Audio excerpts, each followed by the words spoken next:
आज का जो विषय है वो हरियाणा की बेटियों को लेके एक आम आदमी की चिंता, हरियाणा के लोगों की चिंता का विषय है।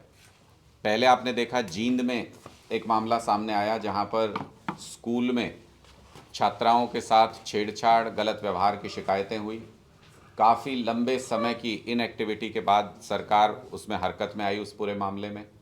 अब कैथल में ऐसा ही एक मामला सामने आ रहा है जिसमें यही शिकायतें हैं। इससे ये पता चलता है कि बच्ची अगर स्कूल पढ़ने जाए तो वहाँ सुरक्षित नहीं है। हरियाणा में इस तरह का माहौल बनता जा रहा है। अगर कोई महिला काम पर जाए वहाँ सुरक्षित नहीं है। गलियों में, सड़क चौराहे पर हरियाणा की महिलाएं सुरक्षित नहीं हैं, बेटियां सुरक्षित नहीं हैं। हरियाणा के सरकार में बैठे हुए मंत्रियों से हरियाणा की बेटियां सुरक्षित नहीं हैं। और अब जो आंकड़े आए हैं एनसीआरबी के कुछ दिन पहले, वो बहुत ही चौंकाने वाले हैं। महिलाओं के लिए पूरे देश में सबसे असुरक्षित जगह हरियाणा बन गया है। एनसीआरबी का जो डाटा है वो बताता है कि हरियाणा में रेप के केसेस अगर आप देखेंगे तो पंजाब से 2.5 गुना है। पंजाब की पॉपुलेशन हमसे ज़्यादा है, पंजाब बॉर्डर स्टेट है, उसके बावजूद पंजाब से 2.5 गुना ज़्यादा दुष्कर्म के मामले हरियाणा में हैं। अगर आप देखेंगे किडनैपिंग के केसेस तो पंजाब से 2 गुने से भी ज़्यादा केसेस हरियाणा के अंदर हैं। ये साफ तौर पे दिखाता है कि पुलिस व्यवस्था हरियाणा के अंदर पूरी तरह धराशायी हो चुकी है। कानून व्यवस्था को संभालने में भारतीय जनता पार्टी की सरकार पूरी तरह से विफल है और भाजपा सरकार के मंत्रियों का ध्यान किन्हीं और चीज़ों की तरफ है, हरियाणा की बहन बेटियों के मान सम्मान की रक्षा की तरफ बिल्कुल नहीं है। इसका ही रिजल्ट है कि हरियाणा में महिलाओं के खिलाफ अपराध लगातार बढ़ते जा रहे हैं। आप देखिए, गृह मंत्री ने ये कहा कि 372 आईओज ने ठीक से अपना काम नहीं किया, उनको सस्पेंड किया जाए, लेकिन आज तक सस्पेंड नहीं हुए। जिस प्रदेश में गृह मंत्री का इतना इकबाल नहीं है कि पुलिस उसकी बात मानती हो, अगर गृह मंत्री की बात ही पुलिस विभाग नहीं मान रहा है तो फिर कानून व्यवस्था चलेगी कैसे हरियाणा के अंदर? कानून व्यवस्था सुचारू रूप से काम कैसे कर पाएगी?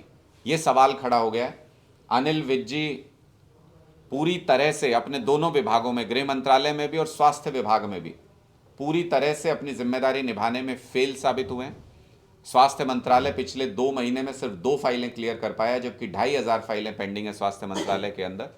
ये सारी चीज़ें ये बताती हैं कि या तो अनिल विज जी अपने काम को करने में, अपनी जिम्मेदारी निभाने में सक्षम नहीं है, या फिर उनकी लड़ाई मुख्यमंत्री जी से इतनी ज़्यादा बढ़ गई है कि उसके सामने हरियाणा के लोगों की सुरक्षा भी उन्होंने दांव पे लगा दी है, ताक पे रख दी है। और हरियाणा में महिलाओं के खिलाफ अपराध और जनरल अपराध में बहुत तेज़ी से बहुत ज़्यादा वृद्धि हुई है। इसलिए हरियाणा के लोगों को, हरियाणा की बहन बेटियों की रक्षा को लेकर के आम आदमी चिंतित है। उसी चिंता को जाहिर करने के लिए आज हम आपके समक्ष यहाँ पर आए हैं। कोई और आपके सवाल हैं तो आप पूछ सकते हैं। इसमें मनमुटाव की बात की गृह मंत्री और मुख्यमंत्री के बीच, तो क्या पता चल पाया किन मुद्दों को लेकर इनका जो आपस में मनमुटाव हुआ? देखिए, ये तो मैं नहीं कह सकता कि इन दोनों को एक दूसरे की शक्ल पसंद नहीं है, कि काम पसंद नहीं है, कि पॉलिटिकल राइवलरी है, लेकिन इतना स्पष्ट है कि शुरुआत से ये चला आ रहा है। पहले सीआईडी को लेके टकराव हुआ दोनों के बीच में, और फिर तय हुआ कि सीआईडी गृह मंत्रालय को रिपोर्ट नहीं करेगी, मुख्यमंत्री कार्यालय को रिपोर्ट करेगी। फिर हमने नूह हिंसा में देखा, उसी सीआईडी का बड़ा रोल था। सीआईडी ने पहले से इंफॉर्मेशन दे दी थी कि ऐसी हिंसा हो सकती है, लेकिन वो इंफॉर्मेशन पुलिस तक पहुंची नहीं, गृह विभाग तक पहुंची नहीं। इससे पता चला कि दोनों के बीच में टकराव है। अब स्वास्थ्य विभाग को लेके पता चल रहा है कि काफ़ी समय से टकराव चल रहा है। कुछ बातें अनिल विज जी की कह रहे हैं कि मेरी मानो, सरकार तब चलने दूंगा। अनिल विज जी इस तरह की बातें कह रहे हैं तो वो टकराव देखने को मिल रहा है। और जिस तरीके से गृह मंत्री के आदेश के बाद भी पुलिस विभाग के द्वारा उसका पालन नहीं किया जाना, वो अपने आप में बताता है कि कहीं ना कहीं ऊपर से शय मिल रही है अधिकारियों को कि ये गृह मंत्री को बाईपास कीजिए।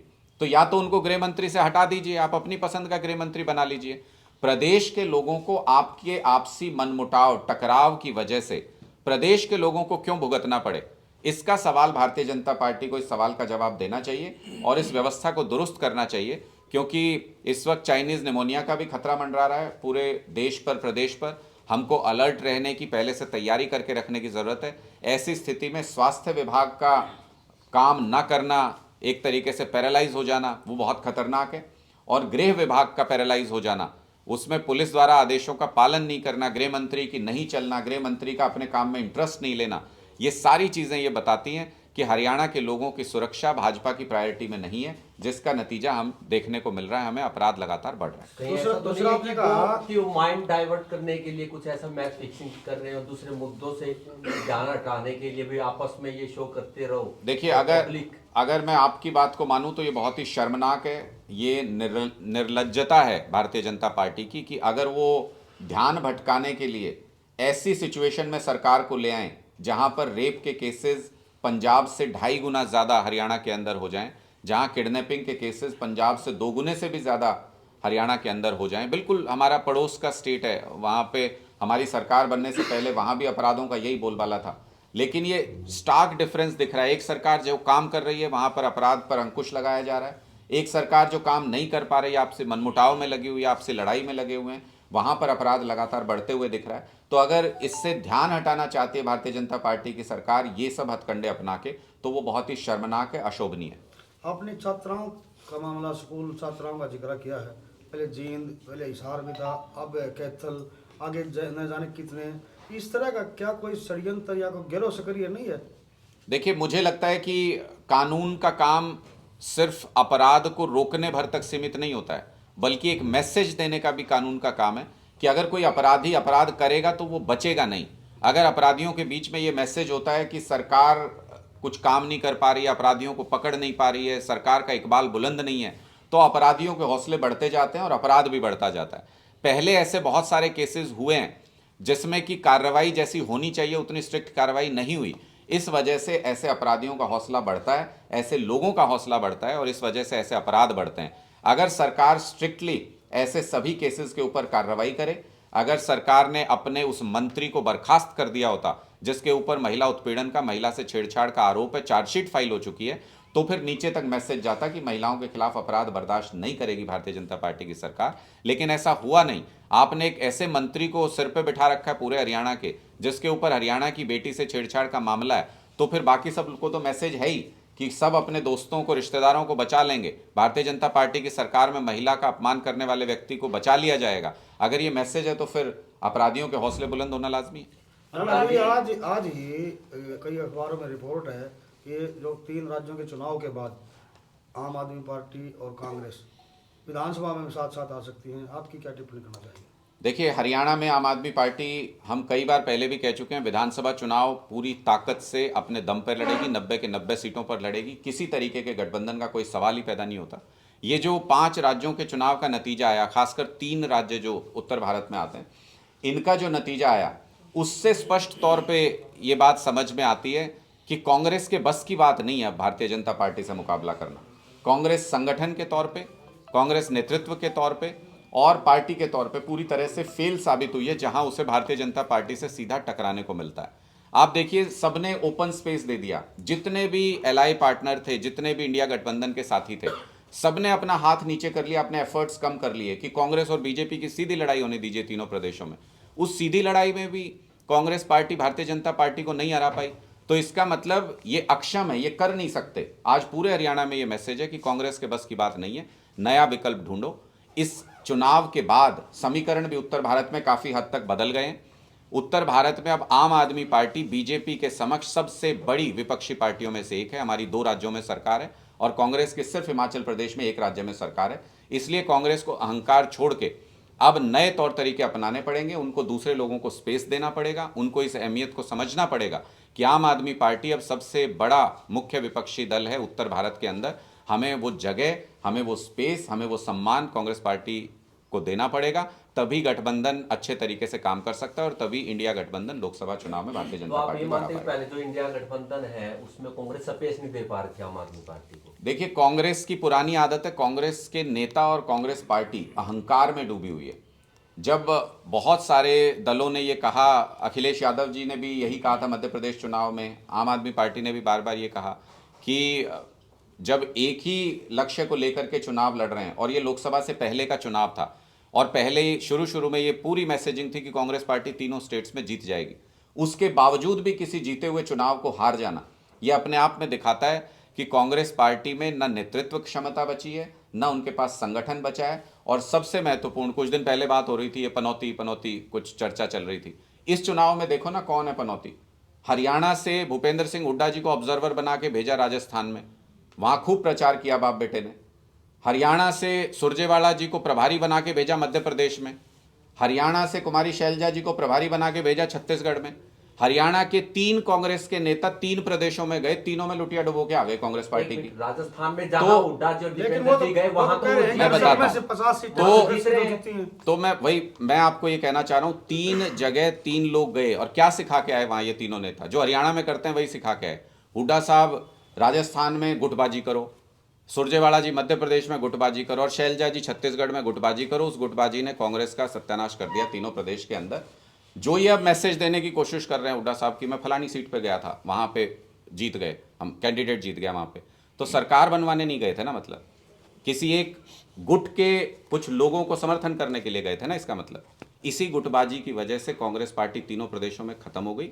वही गुटबाजी की दवाई लेके अब तीनों लोग हरियाणा के अंदर आ गए हैं। ये आपस में गुटबाजी करके हरियाणा में भी कांग्रेस को खत्म कर देंगे पूरी तरह से। और हरियाणा में तो आम चर्चा शुरू हो गई इन 3 प्रदेशों में चुनाव के बाद कि कांग्रेस नहीं कर सकती, इनके बस की बात नहीं रही अब। इसलिए हरियाणा में आम आदमी पार्टी एक मजबूत विकल्प पेश करेगी भारतीय जनता पार्टी के सामने, और 24 में सरकार बनाएगी। आप पार्टी में सीनियर नेता हैं, इंडिया गठबंधन को कहां देख रहे हैं आप? जिस हिसाब से आपका जो मूड है वो लग नहीं रहा कि आप लोग कांग्रेस के साथ ज्यादा टिक पाएंगे, तो आपका रुख नजर आ रहा है। देखिए, ये कांग्रेस पार्टी को देखना है कि वो किस तरीके से इंडिया गठबंधन में सभी साथियों को साथ लेके चल पाएंगे। अगर कांग्रेस इस हार से सीख करके अपना अहंकार छोड़ के सभी को साथ लेके चलती है तो सारी पार्टियां एक राय हैं। कल भी मीटिंग हुई है, कल भी कोऑर्डिनेशन कमेटी की मीटिंग हुई है। सारी पार्टियां इस बात पे एक राय है कि देश का संविधान बचाना बहुत ज़रूरी है, देश में लोकतंत्र बचाना बहुत ज़रूरी है। मिलकर लड़ने के लिए लोकसभा चुनाव सब पार्टियां तैयार हैं, लेकिन उसके लिए पहली कंडीशन यही है कि कांग्रेस को वस्तु स्थिति समझ के, असलियत समझ के, अपना अहंकार छोड़ के सभी को साथ लेकर चलना चाहिए। 2024 के लोकसभा चुनाव में भारतीय जनता पार्टी को हराया जा सकता है, इंडिया गठबंधन बहुत अच्छे बहुमत से जीत सकता है। केवल कांग्रेस में अहंकार है? राणा जी, मतलब आपने अभी कांग्रेस पार्टी का और सारी चीजों का बताया है, तो क्या ऐसा भी संभव है कि एक ऐसी स्थिति बन जाए कि कांग्रेस इंडिया गठबंधन से बाहर और बाकी लोग शामिल रहें? देखिए, मुझे नहीं लगता है अभी तक ऐसा कोई प्रश्न सामने आया है। यह हाइपोथेटिकल क्वेश्चन है, इसलिए इसका आज की स्थिति में जवाब देना मुमकिन नहीं है। लेकिन अगर सभी पार्टियां आपसी तालमेल से इंडिया गठबंधन को मजबूत करके लोकसभा चुनाव लड़ें तो मैं ये ज़रूर मानता हूं कि लोकसभा चुनाव में भारतीय जनता पार्टी को हराया जा सकता है। इसको अगर दूसरे शब्दों में समझना चाहें तो ये 3 प्रदेशों के अंदर भारतीय जनता पार्टी की जीत नहीं है, ये 3 प्रदेशों के अंदर कांग्रेस के खराब नेतृत्व, खराब संगठन और खराब चुनावी रणनीति की हार है। चलो 9 साल में भी भाजपा सत्ता में आ रही है, कई बार बोलते भी एंटी इनकम्बेंसी होगी, लेकिन ऐसा कोई भी असर देखने को नहीं मिल रहा। तो आपको क्या लगता है कि भाजपा कहीं ना कहीं काम कर रही है जो सत्ता में आ रही है? देखिए, मैंने आपको बार बार कहा, मैं आपको एक उदाहरण देके समझा देता हूँ। एक पहलवान, एक तरफ मजबूत पहलवान है, वो कुश्ती लड़ता है, और दूसरी तरफ एक सुकड़ी पहलवान है, वो आ जाता है, उसको चुनौती देता है कि आजा मेरे साथ गुड़ ले, और वो मजबूत पहलवान उसको पटक देता है। अगली बार फिर कहते हैं भाई इस मजबूत पहलवान कौन टक्कर देगा, सुकड़ी पहलवान कहता है मैं दूंगा, फिर आगे आ जाता है, फिर वो पटक देता है। तो बार बार सुकड़ी पहलवान ना अपनी ताकत बढ़ाने की कोशिश कर रहा, ना वो स्पेस दूसरे के लिए छोड़ रहा कि दूसरा कोई पहलवान उसको चुनौती दे सके। इसमें कांग्रेस वो सुकड़ी पहलवान है और भारतीय जनता पार्टी उसको पटकनी देके उस मुकाबले को जीतती आ रही है। जिस दिन सुकड़ी पहलवान स्पेस छोड़ेगा और दूसरे को स्पेस दे देगा, उसी दिन कोई दूसरा लंगोट फेर जाएगा इस पूरे। सुकड़ी पहलवान अब भी इस स्थिति में है कि उसका स्पेस खाली करे जब कोई दूसरा आए। देखिए, ये समझने की बात है कि कांग्रेस को ये स्पेस दूसरी पार्टियों को देना पड़ेगा जहां तक लोकसभा चुनाव का सवाल है। अब हमारी जैसे पार्टी, आम आदमी पार्टी, उसके बहुत सीमित संसाधन है। हमारे पास इनकी तरह करोड़ों अरबों रुपया नहीं है, इन पार्टियों की तरह हमारे पास सीमित संसाधन है, और धीरे धीरे हम अपना संगठन पूरे देश में तैयार कर रहे हैं। एक रात में हम पूरे देश में चुनाव नहीं लड़ सकते, ये असलियत है, असलियत को समझ के चलना चाहिए। इसलिए कांग्रेस जहां स्थानीय दलों के साथ मिलकर चुनाव लड़ेगी, वहां पर अगर ये पूरे गठबंधन को सुचारू रूप से चलाएंगे तो भारतीय जनता पार्टी को निश्चित तौर पर हराया जा सकता है, इसमें कोई संदेह नहीं है। लोग भाजपा से नाराज हैं लेकिन कांग्रेस से भी खुश नहीं है। मतलब आम आदमी पार्टी कांग्रेस के साथ जाने के लिए तैयार है, लेकिन शर्तें आपकी चाहिए। कांग्रेस को सभी स्थानीय दलों के साथ आना पड़ेगा, अगर कांग्रेस बैठ के ये इंतजार करती रहेगी कि कोई उनके साथ आएगा तो गठबंधन नहीं चलेगा। अगर कांग्रेस सबको साथ लेके चलने में विश्वास करेगी, सबको साथ लेके ताकत बढ़ाएगी, तो इंडिया गठबंधन जुड़ेगा भी और जीतेगा भी। टंडा जी, जो आप बता रहे हो छोटा सा मंत्र आपने सेकंडों में बता दिया। ये मंत्र जब आपकी मीटिंग होती है दिल्ली बड़े लेवल पे, वहां क्यों नहीं समझ में आता है? नहीं, हम तो समझाने वाले हैं ना। हाँ नहीं, क्यों उनको क्यों नहीं समझ आ रहा? यही वजह है, यही कारण है जो आप पूछ रहे हैं कि 9 साल के बाद भी क्यों ऐसा हो रहा है कि कांग्रेस पार्टी हार गई इन चुनाव के अंदर। जब तक अपनी गलतियों से सीखेंगे नहीं, जब तक समझने की कोशिश नहीं करेंगे, तब तक चुनावी राजनीति में, तब तक लोगों का विश्वास जीतना मुश्किल है। जो व्यक्ति अपनी गलतियों से सीखता है, आम आदमी पार्टी भी सीखती है। हमने जहां जहां गलती की, हमने उनसे सीखा भी और मजबूत बन के उभरे भी उन सारी जगहों पे। आप हमारा इतिहास उठा के देख लीजिए। अगर आप अपनी गलती से सीखेंगे तो लोगों को लगता है कि अहंकार नहीं है इस व्यक्ति में, सीखने की लालसा है, वो आपके समर्थन में आते हैं।